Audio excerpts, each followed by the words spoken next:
Hello and welcome to the Undercut Podcast. I'm one of your hosts, Jesse Billington, and we are back to preview this weekend's Brazilian Grand Prix. When I say we, I mean it's actually just the two of us tonight. It's Mr. Thiemo Albus Daly joining me on the other end of the line. How are you? I'm really rather good. I was having a nice day, and then I just couldn't be bothered to make an extravagant dinner. I thought I'll keep it simple. I just had some pasta, some mayo, a sprinkling of cheese, and it had absolutely no right tasting as good as it did. I had a religious experience, and so I'm golden. How are you? One more time, run those three ingredients past me one more time. Simply pasta, simply mayonnaise, simply a sprinkling of grated cheese over the top. Well, I grated the cheese myself, mind you. I'm not, I'll do my own graft, but for some reason, I hit the jack. I made that taste the best it could possibly taste, and oh, I should go on MasterChef with that for every single round. Listener, if you turn the audio down just a little bit, what you'll hear is the nation of Italy weeping inconsolably at this moment in time. When you first said They that, weep at everything. When you first said that, I thought I was genuinely starting to have a funny turn after my flu jab. I had it earlier this evening before getting home. And so if I start making less sense than usual, there's your reason why.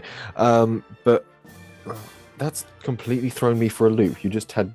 That's not really that eccentric, especially with me with food. That's really rather just basic route one. That's not unheard of. You're a picky eater.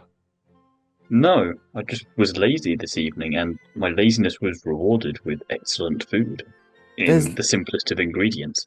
There's lazy, then there's having... What shaped pasta was it, at least? I don't know. What do you mean you don't know? Pasta. Was it like the tubes? Was it the little spirally ones? Was it long, thin ones? No, because that's spaghetti. Which is a type of pasta. I know what spaghetti is. Yes, but I would then call it spaghetti.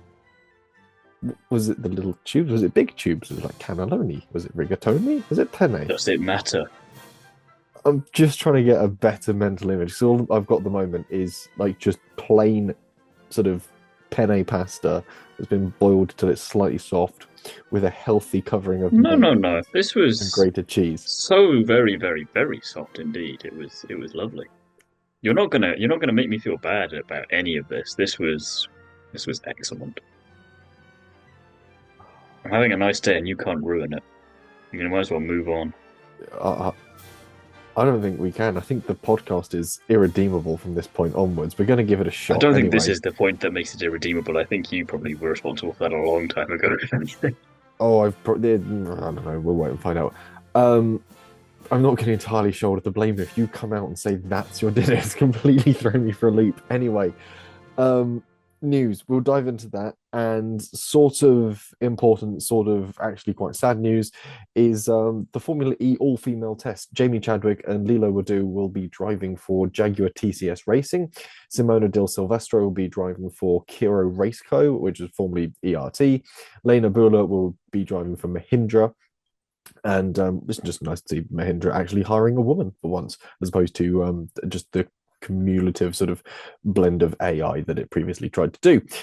Interestingly, Lola, Mahindra, and Kiro only appear to be submitting one driver for this test, therefore leaving 3 spots out in the ether for no apparent reason, though they could also be simply signed on later. We'll wait and see.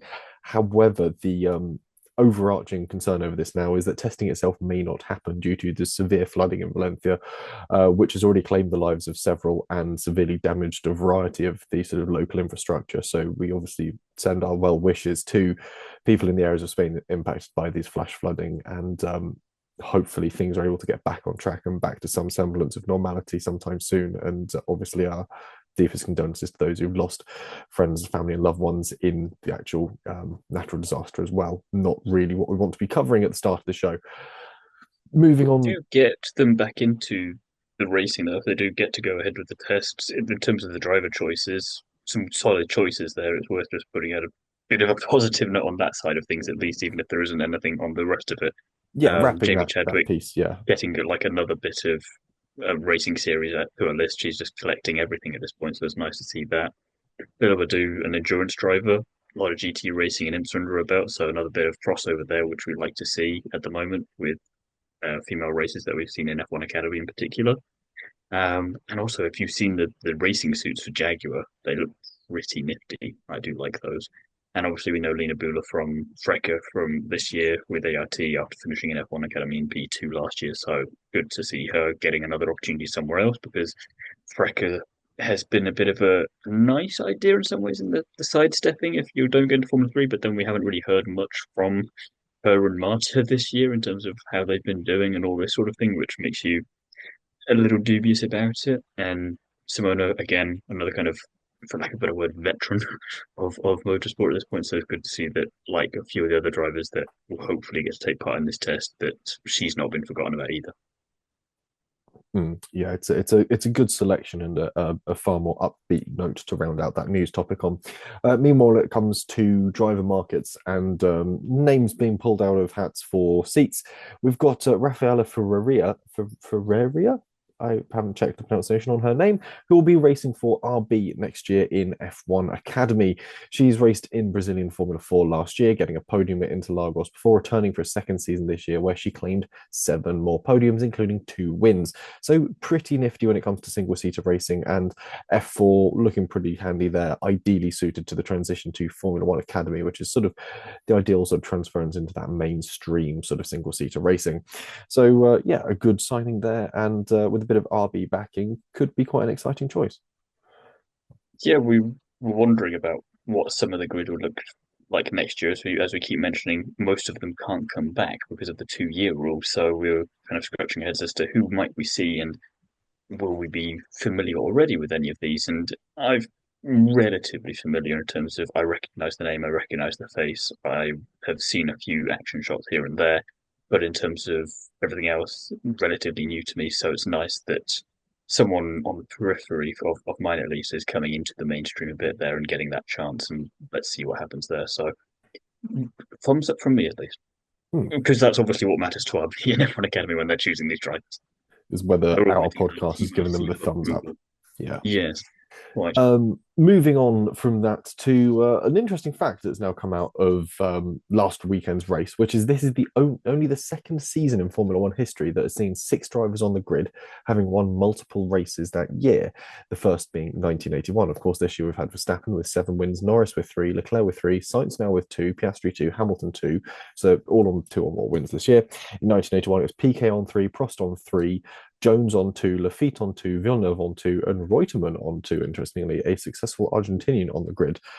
Note and take hint to obviously Franco Colapinto. We'll wait and see what he does. He's still got a chance. But I think you're putting a bit too much pressure on him the rest of the season. the guy can handle it. I have faith in Franco. It's just mad that we've got actually had quite an interesting season when you look at it in that sort of way, ignoring the fact that Verstappen has 7 wins. But we've got sort of these interesting sort of statistics coming up that we haven't seen for ages in Formula One, and sort of multiple race winners and all this sort of thing. On reflection, it's been a year that has actually panned out a lot more exciting than we would have otherwise given it kudos for, perhaps earlier on. It definitely exceeded our incredibly low expectations that we had for the year coming in, despite what we thought we were going to get when we got to Bahrain. But it's this weird concoction of we've got these kind of interesting facts, and you think back to some of the race wins we've had. I mean, hell, go back just to last weekend. Mexico was a good Grand Prix. You had Hamilton winning in Silverstone. That's where he broke the Ducks back after such a long winless streak. We've got a championship fight where 3 drivers realistically up for it, and with constructors battle is wide open with 3 teams, and yet somehow we're also I don't know underwhelmed. Weirdly, I don't know. I feel like a lot of it is down to the unnecessarily large gaps we've had in places, combined with the fact that when we do get going, we fit a lot into a short space. I mean, we've got 2 triple headers essentially to finish off a season with a bit of a break in between, but we had about a month break before then, a flurry of races, another month break because of the actual summer break. So it's been this weird concoction of A, being a lot better than we thought, B, the bar being very low to be there in the first place, C, then down again because we've got these big gaps, but then we've got 6 multiple race winners, and that could increase. There's enough time for it to still happen, especially Brazil this weekend if Mercedes are stronger like they have been in the past. George Russell wouldn't mind being added to that list and then potentially setting a new record there. I'd have to check the record books on that one. But it's a very odd season in terms of we're both incredibly happy with it and also incredibly confused and not bored, but unsure what to do with it in some respects.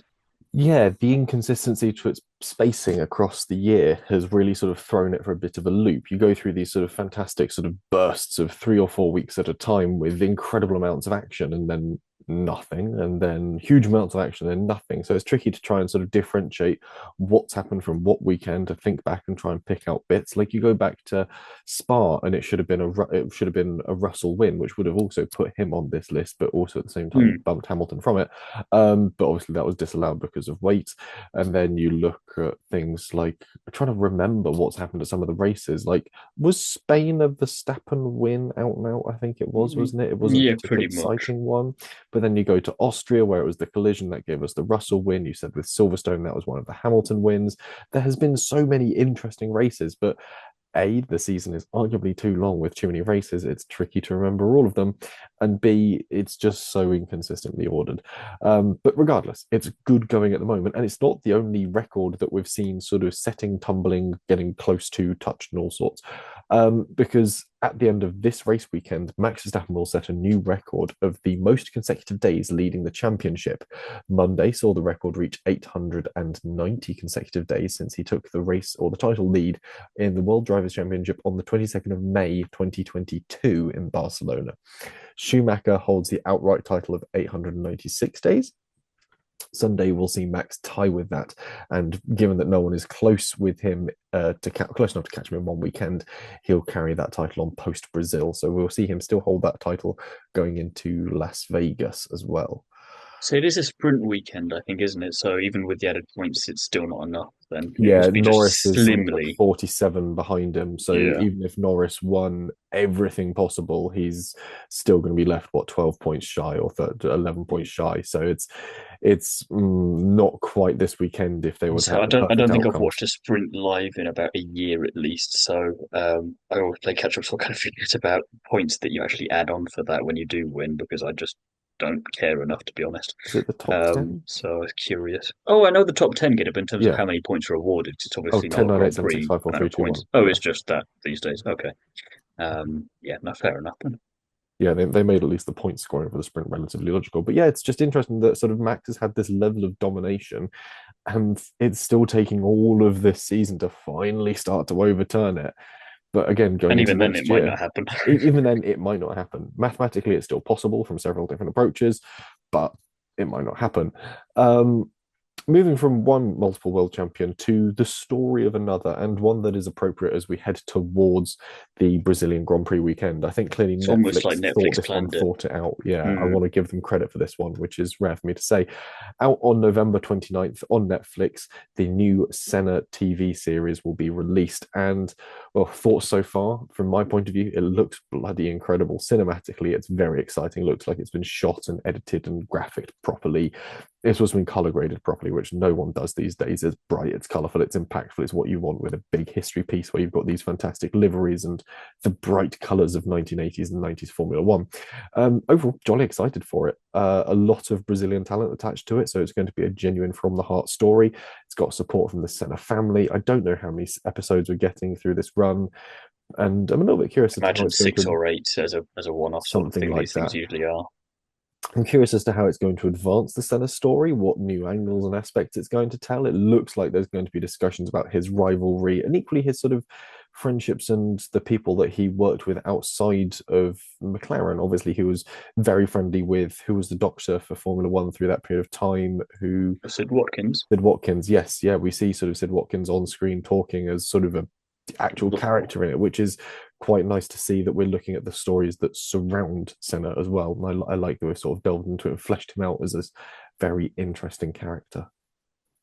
It just reminded me of Sid Watkins. That just makes me think of that. Is it Greek? The meme of "Show me the professor" and it's Alan Prost. Like, no, no, no, the other one. The other Ah, one. yes, this is Ah, the one. yes. Sid Watkins, Professor Sid Watkins. Yes. Yeah, so I watched the trailer.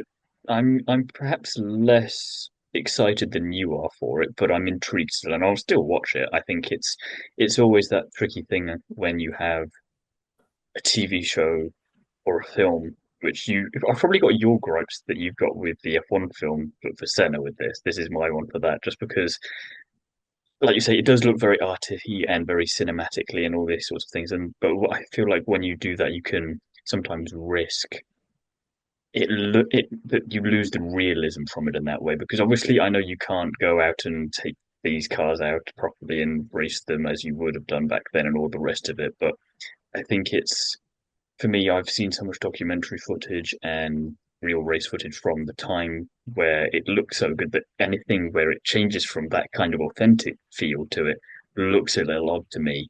Not necessarily bad, just different, and I'm not used to that. So I think I imagine even if the first episode really does it for me, it'll still take me two or three to get used to that whole visualization of it and then to get to enjoy it. And it might then take a little bit of a rewatch in places to really appreciate that style.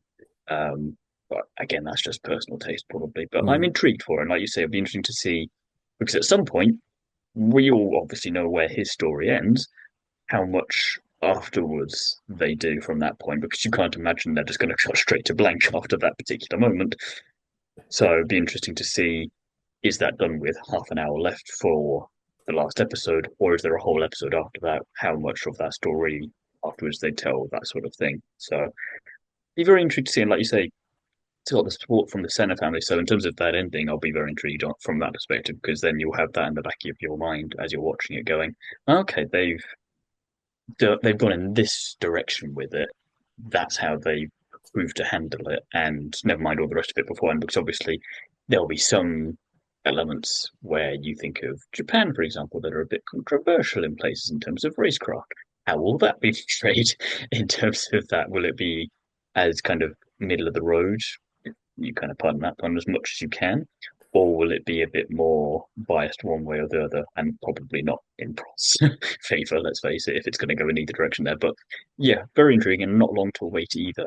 So we'll probably Mm. binge that and see if we can do that before the end of the season ourselves, and then we can have a discussion about it then. Yeah, I say when I say it's cinematic, I mean it in, and I mean this positively in the same way that we sort of had Rush. It was brilliantly put together. It was done with Yeah. a passion and a care. It's not been done cinematically like a Marvel film where everything was shot on a No, I green know what you mean. soundstage. It's been done with a genuine sort of passion to try and make the racing look exciting, but equally at the same time, this is going to have to be a They've TV embraced the series. green screen element of it, but they've made it in that kind of artsy big screen kind of way where it's far fetched but believably far fetched because you know it's they've pushed it, but they've not pushed it too much for it to seem ridiculous. From what I've seen in the trailer, it looks like they've based a huge amount of it around realism and sort of a dedication to an accurate portrayal of how racing would have been in that period of time, which is to say not without its danger, as we're well aware with the Senna story.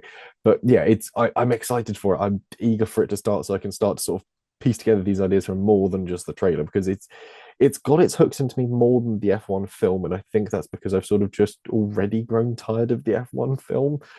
I hate to say it, like you could probably piece together the plot of the F1 film, so it's sort of not You've exciting probably anymore. thought about it more than I have. I see the occasional behind the scenes thing. I watch the trailer, and that's about all the thought I've given it. Yeah, Brad Pitt at this point sort of does live rent free in my head with his sort of the gaffs and goofs that we've seen so far, and I'm excited to see it. I'm excited to enjoy that film, but for me, the Senna series has captivated me more. I think at the end of the day, that's where I lie. Um, all that aside, well, it's actually quite a good point to start moving towards the action this weekend at Brazil because Hamilton will get to drive one of Senna's McLarens this weekend. Hamilton is an honorary Brazilian citizen. He is honorary Brazilian. He is sort of loved and adored by the fans in Brazil. He's won several titles there, famously, of course, his first title as well.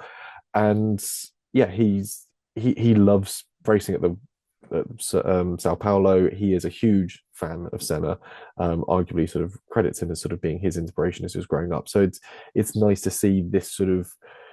I think this is why Brazil always works the Grand Prix weekend because it's the Grand Prix weekend that genuinely leans into and enjoys its history. It's the same reason why we always like things like the British Grand Prix. We have a bit of a British bias naturally, but it's a Grand Prix that doesn't forego its own history and its own sort of But background that even makes it the exciting. weaker Grand Prix races that happen there are still better than good for the others that we get throughout the season. Usually, I mean, we were treated in 21 and 22. So when we got to 23, we felt like we deserved a bit more, but it was still better than a lot of the races we had last year. So even when it's bad, it's still good. As a weekend, And it feels I hope that's special. not something that I regret saying on Monday when we will review the Brazilian Grand Prix.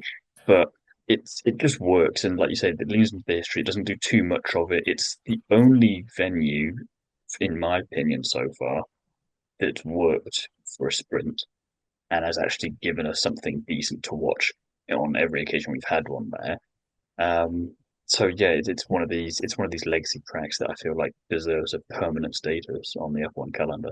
Mm. I think for me, yeah, I think it's the whole package you get with Brazil. Certainly from watching it at home, I haven't yet been fortunate enough to go along and experience it in person, but with there are certain race weekends where everything just feels right, this being an F1 weekend, and Brazil does still feel like that. It's a shame that it's no longer the finale race of the season because it always felt really special for being that.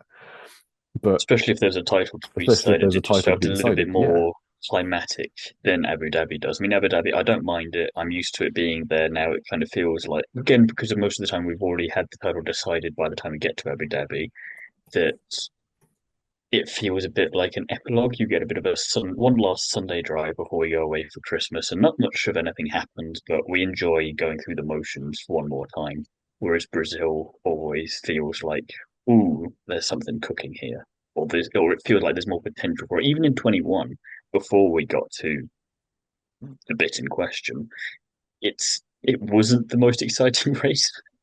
It was just Hamilton just drove off into the distance, and that was pretty much it. You had a little bit of argy-bargy early doors, but then that was about it. And it settled down, and it looked like everything was sorted. And had that finished the way that it perhaps should have, then we would have gone, oh, that's a shame. We could have. I mean, we couldn't have finished in Saudi Arabia because that would have been a bit too much on the nose in the other direction on equal points and everything else. And we never like to sort of championship on count back.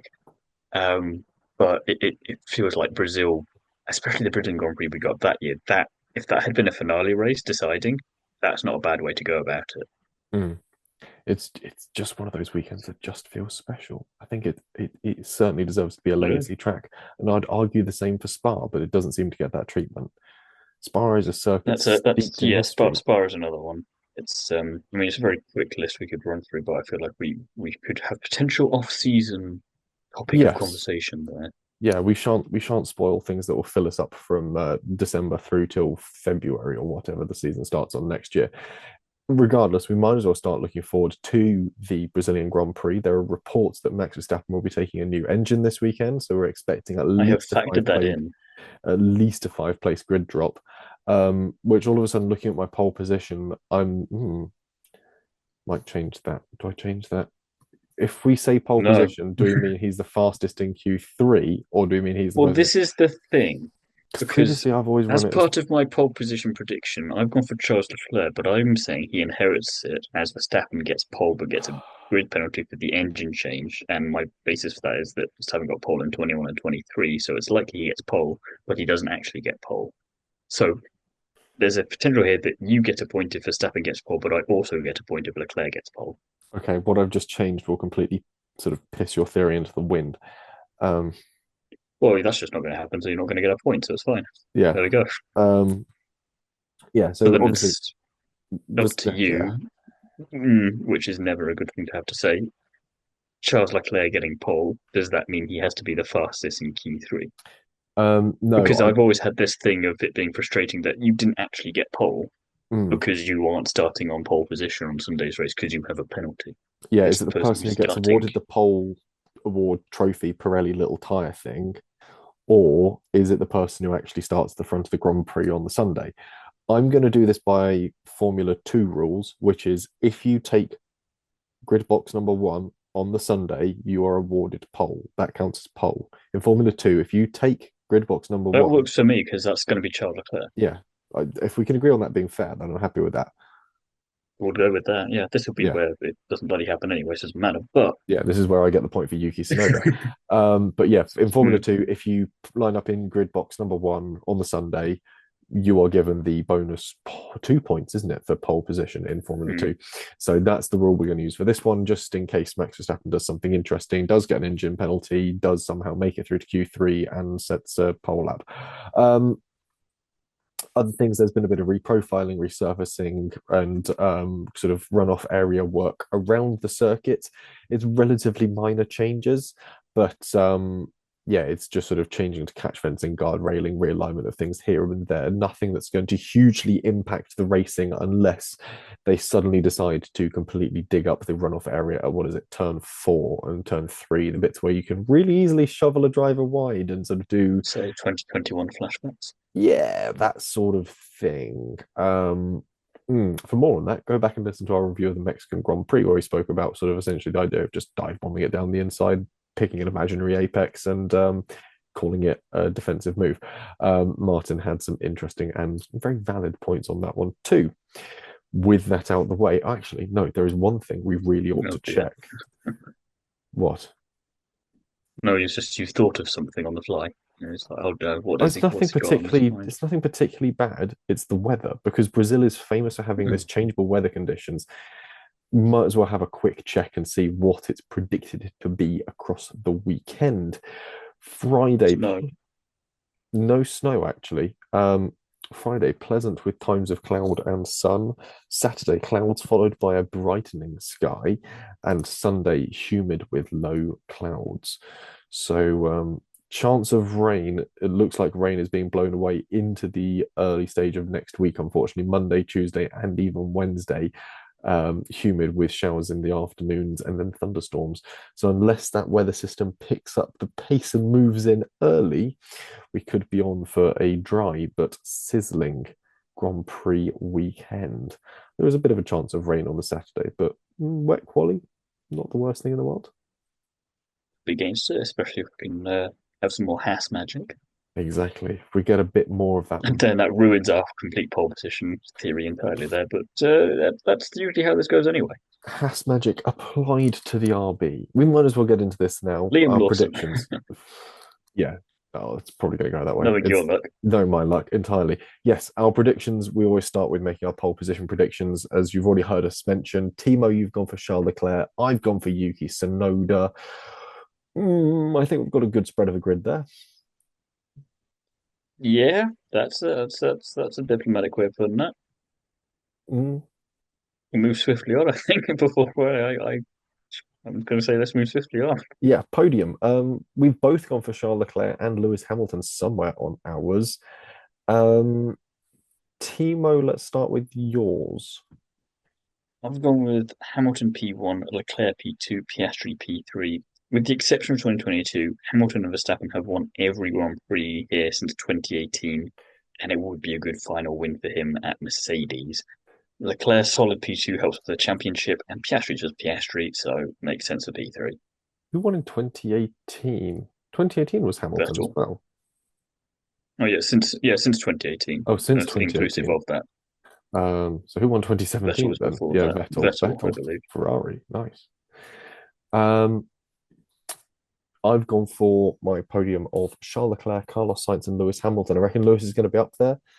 I reckon the Mercedes is going to have the form, but I think the Ferrari is just going to have the edge on it this weekend. And again, I think the form we've seen over the first two rounds of this triple header, the Ferraris, I'm not going to say they look untouchable, but they've certainly had a level of competence that other teams have They are the team to beat now. struggled to meet. Yeah. And Charles Leclerc didn't have a great time out in Sao Paulo last year, so I think he's got a lot to make up for. Well, And stop Carlos putting it Sainz, to. It's not again, difficult to do one better. You just got to make it to the grid, no?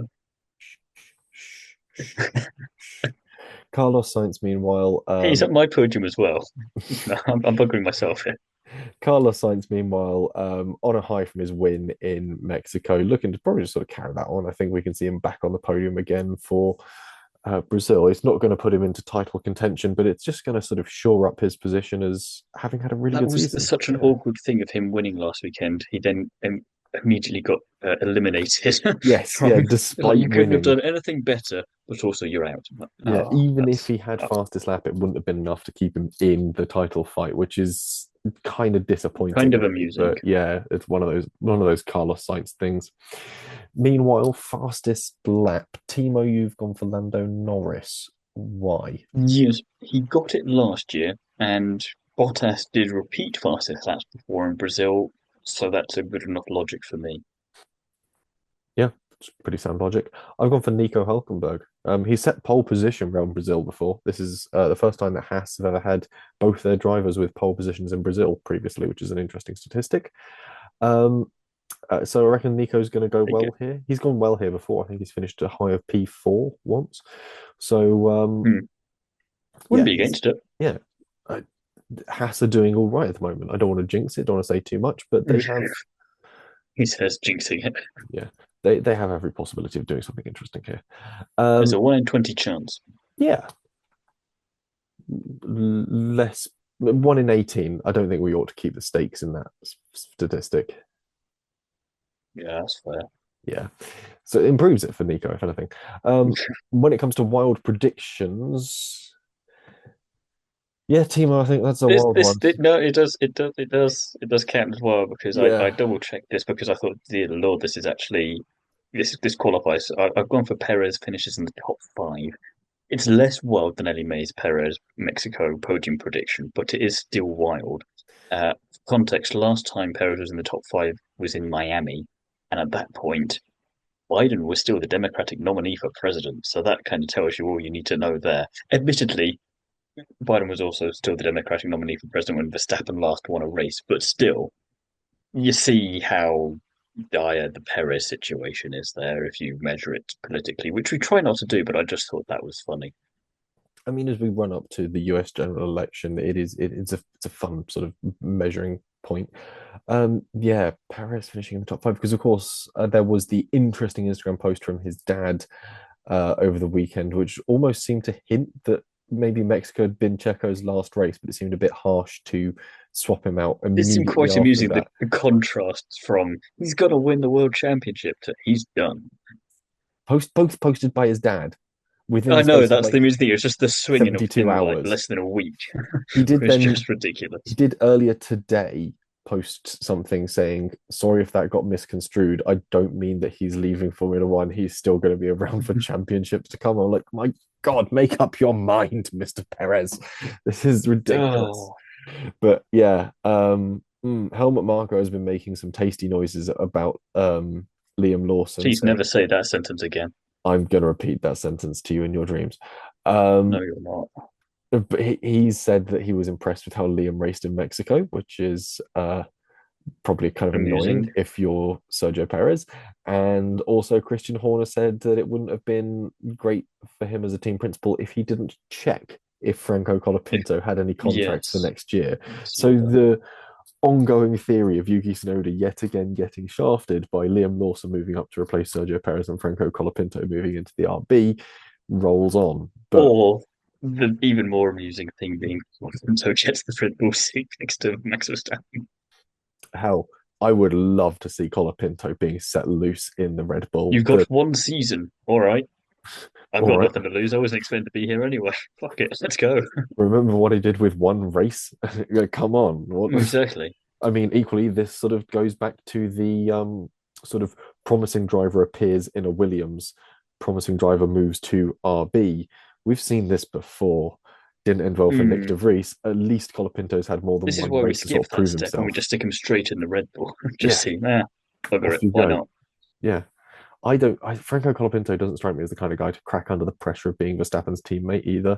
He just has this sort Not of as quickly as others might have done. No. no. He just sort of has this nonchalant attitude of I don't care. I'm in Formula One. Again, I think a lot of he wasn't expecting to be there this year. No one expected him to be this year, and all the other drivers that have been Verstappen's teammate have either been established for a while or have been looking to get after that seat, and then when they got it, have gone oh.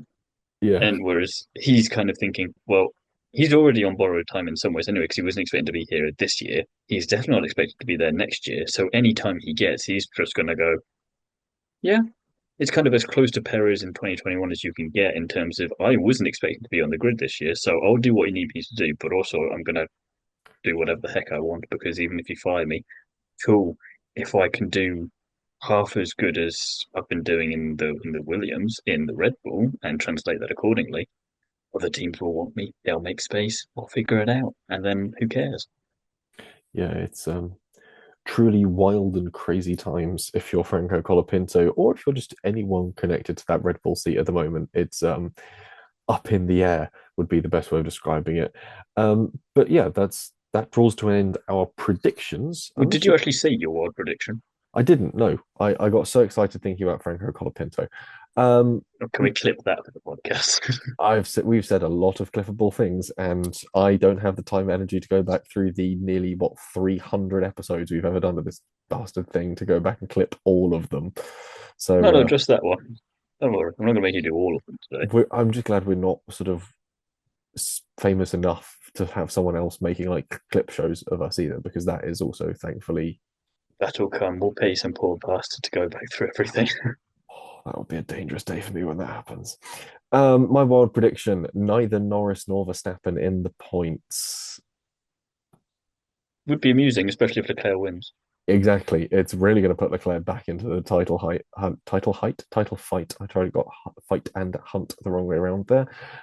Clearly, the Could have gone in a different direction so bad. That I didn't go too also badly had for a you. brief panic across my mind there when I nearly put the wrong consonant at the start of the word hunt. Um, No, it took all of my effort to get it correct that time as well. Geez, this flu jab is really messing with me.